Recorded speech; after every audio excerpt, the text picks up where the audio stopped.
Welcome to Bible Storytime, and thank you for joining us. Today we explore a story not of a roaring battle, but of a quiet encounter that changed the heart of a prophet. This is the story of Elijah and the still, small voice. The prophet Elijah was a man on the run. He should have been celebrating. He had just stood alone on Mount Carmel against 450 prophets of a false god, Baal.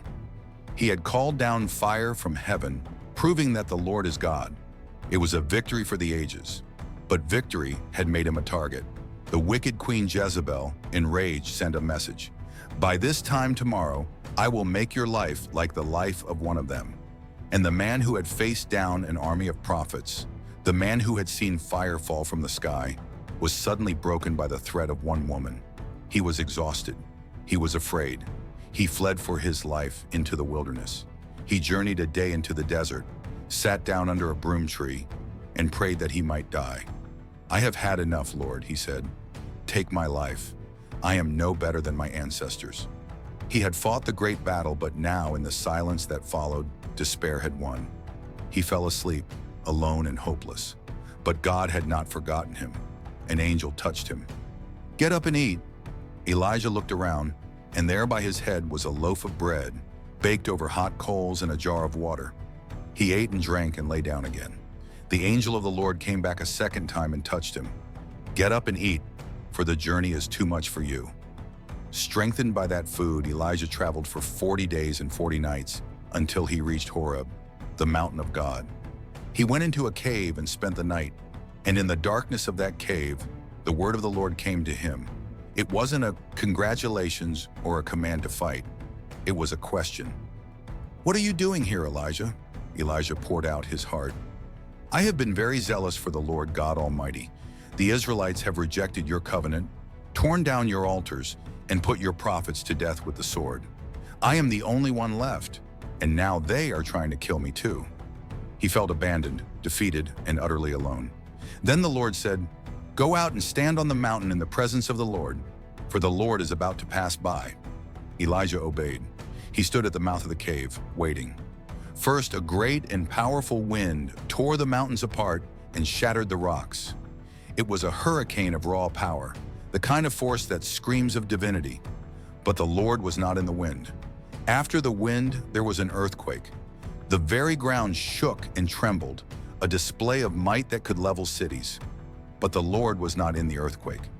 After the earthquake came a fire. It blazed and consumed, a vision of awesome, terrifying purity. But the Lord was not in the fire. And after the fire, there was silence. And in that silence came a gentle whisper, a still, small voice. When Elijah heard it, he knew. He pulled his cloak over his face in reverence and went and stood at the mouth of the cave. The God who could command wind, quakes, and fire had chosen to speak in a whisper. And the voice asked him the same question again.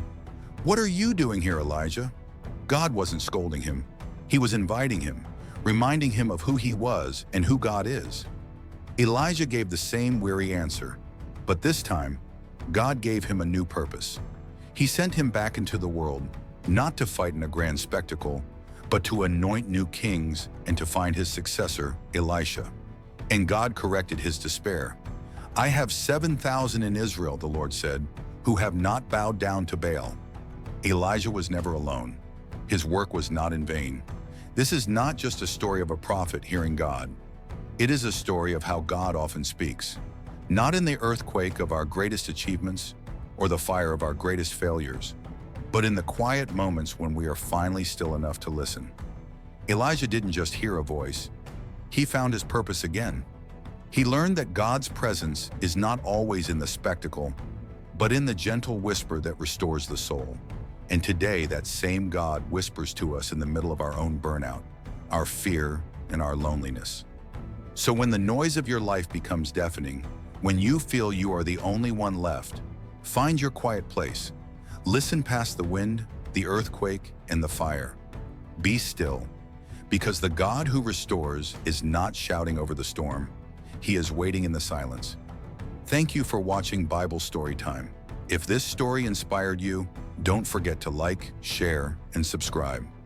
These ancient stories still breathe life because the same God who met Elijah in the cave still whispers to us today.